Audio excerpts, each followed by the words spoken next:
Olá, hoje vamos falar sobre o Plasmodium sp, protozoário causador da malária, uma aula montada aí para a disciplina de microbiologia.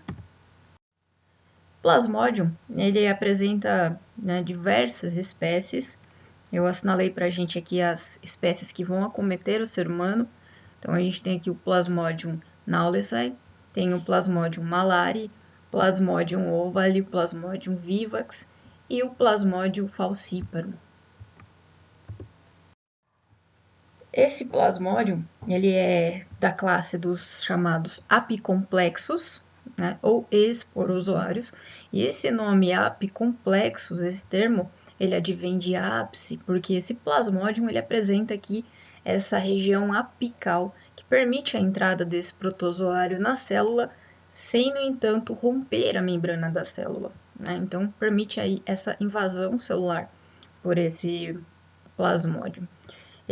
Os apicomplexos, eles não apresentam apêndices locomotores, são parasitas obrigatórios, né? E o Plasmodium, como eu falei anteriormente, ele é o causador da malária, né? Uma doença de maior letalidade mundial, quando consideramos aí, né, as patologias ocasionadas por protozoários. Eu coloquei aqui as 5, né, as 5 espécies que eu mencionei sobre o acometimento, né, do ser humano, causadores da malária, e assinalei os 3 principais, que são os 3 que iremos abordar aqui nessa aula. Então, nós temos o Plasmodium vivax, que vai causar malária terça benigna, o Plasmodium malariae e o Plasmodium falciparum. O vetor desse protozoário é um mosquito chamado mosquito prego aqui no Brasil, né? Vulgarmente chamado de mosquito prego.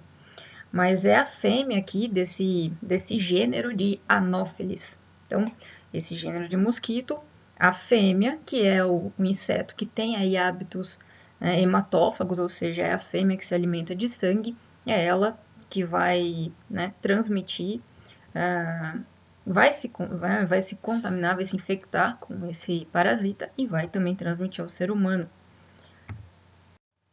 Os sintomas clássicos que vão envolver aí as espécies, né, de Plasmodium causadores de malária, nós temos aqui de maneira geral, né, de forma aguda, a febre, né, a qual dividimos em terçã e quartã, de acordo com os ciclos, os episódios, né, de febre, de mal-estar que essas pessoas acometidas apresentam.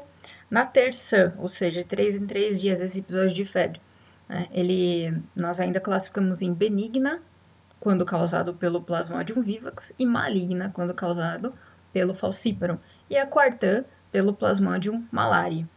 E como crônico, nós temos a hepatomegalia, uma vez que esse protozoário, né, ele vai ali se alojar em células do fígado, vai romper células do fígado, né, provocando aí essa hepatomegalia. O ciclo biológico desse protozoário, ele segue aí 2 etapas. Então, nós temos o ciclo sexuado e assexuado. O ciclo sexuado desse parasita, ele vai acontecer no interior do mosquito. Então, como o ciclo, né, como a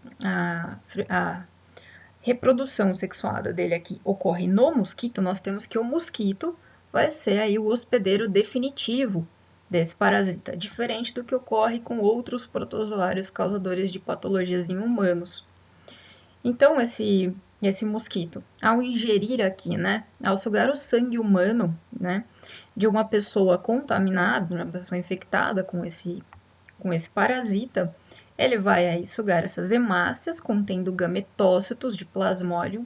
Esses gametócitos serão liberados uma vez que no estômago do mosquito, né, haverá a digestão das hemácias, né, com a liberação, consequente liberação desses gametócitos.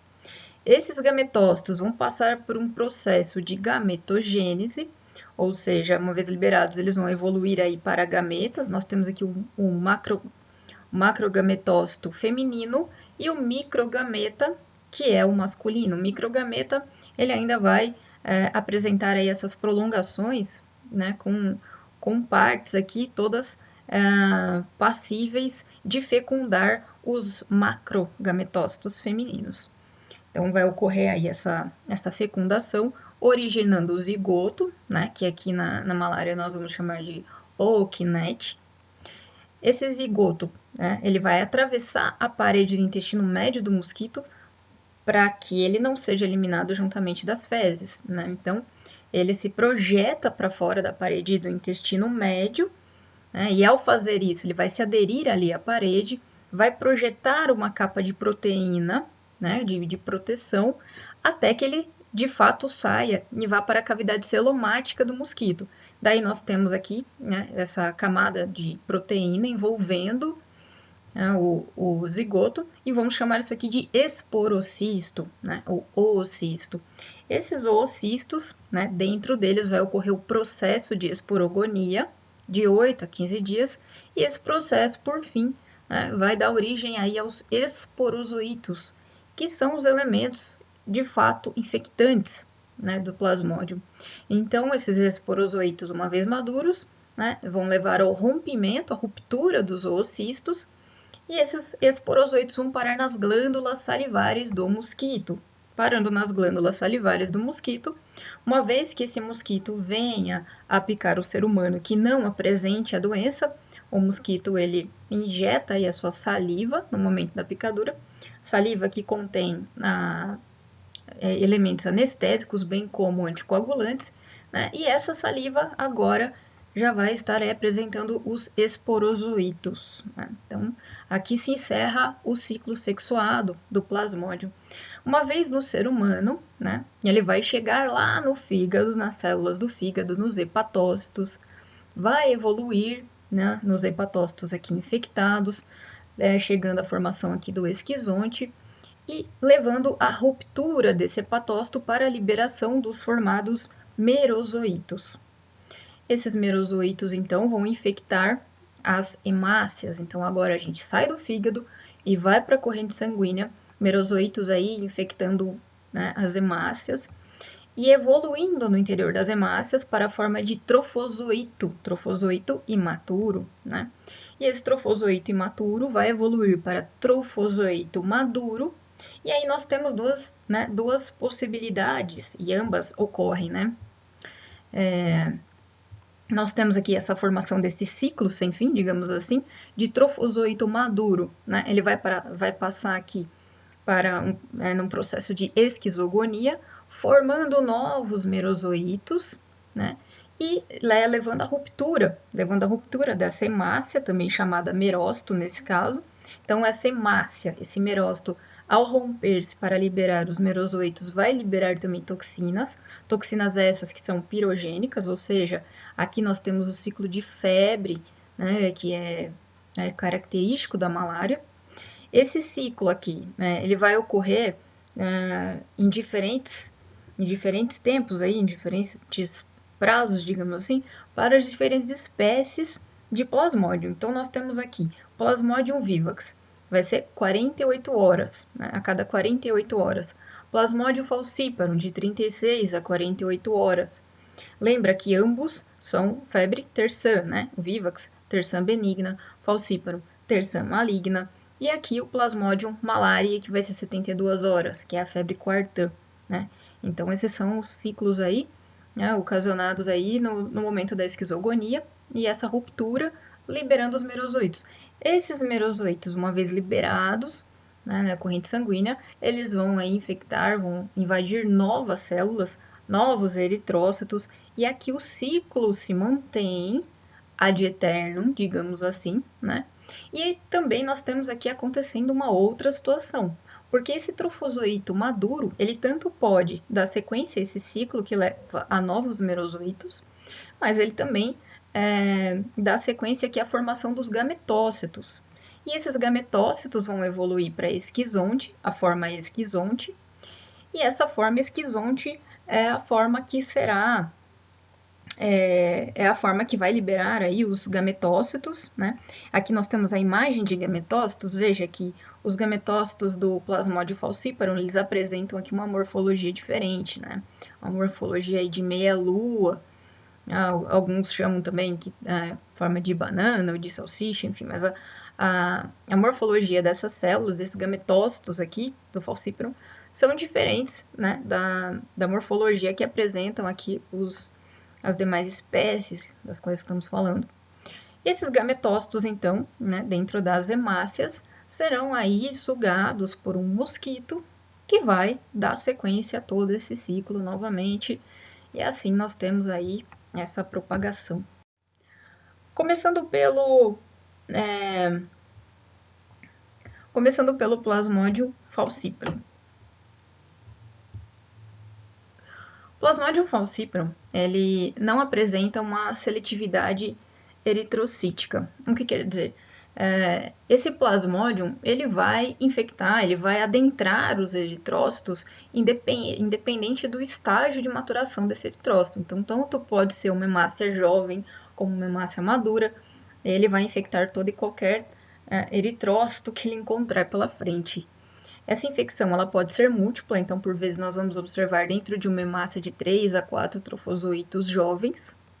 No sangue periférico, o que nós podemos observar, né, ao fazer um esfregaço de sangue periférico? Nós vamos observar a presença de trofozoitos jovens e, por vezes, gametócitos. As outras formas, né, outros estágios de evolução desse plasmódio não serão observados no sangue periférico, normalmente, porque eles estarão ali contidos no fígado e também no baço. Mas de repente, numa situação de maior gravidade, um quadro de maior gravidade, outras formas podem vir a se apresentarem no sangue periférico, mas de maneira geral serão os trofozoitos jovens e, por vezes, os gametócitos. Esses eritrócitos infectados, eles vão apresentar uma morfologia normal. A incubação se dá de 7 a 10 dias, levando a febre, calafrios, náuseas, vômito, diarreia. É a terçã maligna, como falamos, né? Então, de 36 a 48 horas. E de onde vem o termo maligna? É porque esse parasita, ele vai levar aí a obstrução de capilares. Então, essa obstrução de capilares vai se dar pela formação de massas de hemácias, plaquetas, leucócitos e pigmento malárico. Então, essa obstrução vai ocasionar aí diversas situações, complicações sistêmicas nesse paciente. Esse falciparum leva aí a malária cerebral, né, que é uma situação de gravidade, e também pode levar ao comprometimento dos rins, levando à febre hemoglobinúrica, também chamada de febre da urina negra, porque ao se levar aí ao rompimento das hemácias, né, essas várias hemácias que são rompidas, elas vão liberar a hemoglobina, e essa grande quantidade de proteínas, né, que estão ali circulando, vão comprometer os rins desse paciente. Aqui nós temos uma imagem, né, de corado com DINSA, um aumento de 1000 vezes aqui na imersão. Vamos observar trofozoitos, e o falciparum ele tem essas características aqui. Por exemplo, aqui nós temos essa formação de anel. Por que formação de anel? Essa cromatina aqui, ela se parece como a pedrinha do anel, né? E aqui está o citoplasma. Então, essa formação de anel é clássica aqui no falciparum. Eu coloquei isso aqui para mostrar aí a característica. Outra situação que pode ser observada é a cromatina dupla, presença de cromatina dupla nesses trofozoitos. Lembrando aí um headphone, um fone de ouvido. Observamos também essa infecção múltipla aqui. Então, aqui nós temos 2 anéis, né, 2 trofozoitos invadindo uma hemácia. E aqui nós temos uma característica que ela é diagnóstica mesmo dessa espécie, do Plasmodium falciparum, que é chamado de acolé ou appliqué. Ou seja, nós temos essa cromatina que ela fica aqui bem na periferia, né, da célula, bem na periferia da hemácia, como se tivesse anexado até para o lado de fora da hemácia. E agora, vendo aqui um gametócito, né? Anteriormente nós estávamos vendo os trofozoitos, aqui é o gametócito. Esse gametócito também ele é clássico, né, do falciparum. Somente o falciparum vai apresentar essa morfologia de gametócito, né, que podemos considerar aí uma morfologia de meia-lua ou uma morfologia que se parece com uma banana ou uma salsicha, enfim, essa morfologia clássica, né, do gametócito do Plasmodium falciparum. Temos aqui, né, outros achados que podem ser observados em esfregaços de sangue periférico. Por vezes observamos aí, né, de sangue de pacientes com Plasmodium falciparum, as granulações de Maurer no citoplasma das hemácias. Aqui nós temos múltiplos trofozoítos jovens. Aqui é um esquizonte, trofozoítos jovens e um esquizonte maduro. Isso aqui é um esquizonte maduro. E aqui, trofozoítos jovens, veja, aqui com dois anéis. Aqui nós temos um gametócito masculino.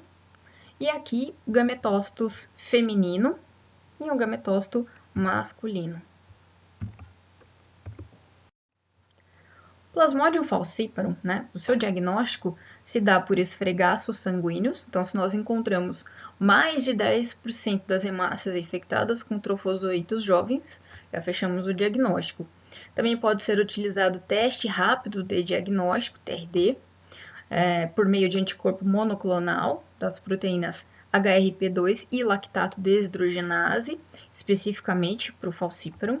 E também podemos utilizar aí antígenos panmaláricos identificados nas enzimas PLDH e aldolase para o falciparum e demais espécies. Como exemplo aqui de utilização desses anticorpos, nós temos o kit binaxinal de malária, né? É um teste rápido utilizado aí e aprovado pelo FDA. O tratamento normalmente é cloroquina, mas diversos plasmódiums aí já apresentam resistência à cloroquina. Então pode ser utilizada a quinina parenteral, a amodiaquina, que é uma análoga da cloroquina, também pode ser utilizada e inclusive em situações de resistência à própria cloroquina. Outros fármacos aqui que também podem ser utilizados em resistência são esses aqui, a mefloquina, o artemetrilumefantrina, malarone, quinidina, fansidar, doxiciclina. E esses outros que eu coloquei aqui são fármacos mais modernos, né, utilizados aí no tratamento da malária pelo falciparum, como, por exemplo, o fenantreno mentanois. Já o Plasmodium vivax, né, ele apresenta uma grande distribuição geográfica, uma distribuição geográfica muito maior do que o falciparum, porque o falciparum ele vai ser encontrado mais em áreas tropicais mesmo, né, em regiões tropicais. Já o vivax não, o vivax ele pode ser encontrado em áreas tropicais, subtrópicos e também em regiões temperadas. Mais de 80% dos casos são diagnosticados na América do Sul e no Sudeste Asiático. A incubação dele se dá de 10 a 17 dias, levando a dores, fotofobia, anorexia, náuseas, vômito. É a chamada terçã benigna, que tem esses ciclos de paroxismos, ou seja, são ciclos de 3 em 3 dias de tremor, febre, calafrios, né, a cada 48 horas. Plasmodium vivax, ele vai acometer eritrócitos jovens. Lembra que o falciparum, ele acomete todo e qualquer eritrócito, independente do seu estágio de maturação. O vivax não. O vivax ele vai pegar eritrócitos jovens. Havia aí um consenso anterior de que o antígeno sanguíneo de Duffy, ele seria aí uma porta de entrada, um antígeno de primeira ligação, né, do Plasmodium vivax. No entanto, foram diagnosticados casos, né, positivos para o Plasmodium vivax com esse antígeno Duffy negativo. As hemácias, né, elas vão se apresentar aumentadas e de morfologia normal. Aumentadas por quê? Porque são hemácias jovens, né, que estão sendo aí infectadas pelo Plasmodium vivax. Então, elas vão aumentar de tamanho, elas tendem a aumentar de tamanho. E a morfologia normal, com a presença de granulações de Schaffner. Os esquizontes maduros também vão apresentar aí outra característica, que é o pigmento hemozoína, também chamado de pigmento malárico. que nós temos uma imagem de Vivax. Claro que, né, esses anéis, essas formações de anéis aqui, elas podem ser observadas no Falciparum também. Não é uma imagem tão característica do Vivax, né, mas é a imagem que temos aí como um exemplo do livro. Esse aqui eu coloquei porque se parece. Sorrisinho. Outros achados aqui, né? Então aqui nós temos o trofozoito do Plasmodium vivax. Aqui a presença das granulações de Schaffner, aqui distribuídas no citoplasma dessa hemácia. Os esquizontes à esquerda, então aqui um esquizonte, outro esquizonte, e os trofozoitos aqui, bonitinhos, do vivax. Esses dois são esquizontes maduros, e aqui um gametócito masculino maduro de Plasmodium vivax. Então, o Plasmodium vivax, o seu diagnóstico vai se dar por esfregaços, preferencialmente entre os episódios, né, de paroxismo. Nós temos esfregaço do tipo espesso, que vai permitir identificar a presença, esfregaço sanguíneo, né, vai permitir identificar a presença, né, desse plasmodium. E o fino, o esfregaço fino ou delgado, ele vai permitir identificar aí qual é a espécie que está sendo visualizada. A sorologia normalmente não é utilizada como diagnóstico, mas sim para estudos epidemiológicos e também para triagem de doadores de sangue. E o teste rápido de diagnóstico, o TRD, né, ele apresenta uma baixa sensibilidade, principalmente comparado com sua utilização para o falciparum. Plasmodium vivax, né, ele tem aí no seu tratamento as terapias de apoio, ou seja, medicação, né, analgésica, repouso, enfim, e o tratamento medicamentoso, com a cloroquina. Também a primaquina pode ser utilizada na prevenção da recaída de formas latentes de vivax no fígado, e outros medicamentos mais modernos também, aí a mefloquina, o Fansidar aparecendo de novo, a doxiciclina. Aliás, esses não são os mais modernos, esses são medicamentos alternativos para formas resistentes da cloroquina, né? Como a doxiciclina aqui. Plasmodium malari. Então, por fim, vamos falar do Plasmodium malari. Ele é o menos prevalente, sua incubação vai se dar de 18 a 40 dias, mas pode levar meses a anos. É responsável pela febre quartã, ou seja, né, ciclos aí de 72 horas, de ataques moderados a graves, que duram várias horas, e essa infecção, se não tratada, ela pode durar aí até 20 anos. O Plasmodium malari ele vai acometer eritrócitos maduros, lembra? O Vivax acomete eritrócitos jovens, o Falciparum acomete eritrócito, né, em qualquer fase de maturação, e o malária aí vai ser eritrócitos maduros. A hemácia vai apresentar uma morfologia e tamanho normais. Por quê? Né? Tamanho normal? Porque ela já é uma hemácia madura, já tem parede mais rígida, ela não vai, né, sofrer esse aumento de tamanho como ocorre na infecção pelo Plasmodium vivax. Os parásitos vão apresentar aí formas de fita e de barra, o esquizonte não deforma a hemácia e vai apresentar um aspecto de roseta. E também as granulações de Zeeman poderão ser observadas nas células infectadas. O diagnóstico se dá por esfregaços finos e espessos, nos quais observaremos a presença de trofozoitos em fitas ou barras, e também esquizonte em roseta. A sorologia não é indicada, uma vez que leva a reação cruzada com outros plasmódios, e também não é recomendada aí a utilização do teste rápido de diagnóstico, TRD. O tratamento é o mesmo do Plasmodium vivax, só que nesse caso a gente não precisa aí se preocupar com a recaída. Não ocorrem recaídas por formas latentes no fígado, né, como ocorre com o Plasmodium vivax. Para finalizar, né, uma tabela aí com diferenciando os três. E é isso. Obrigada. Até a próxima.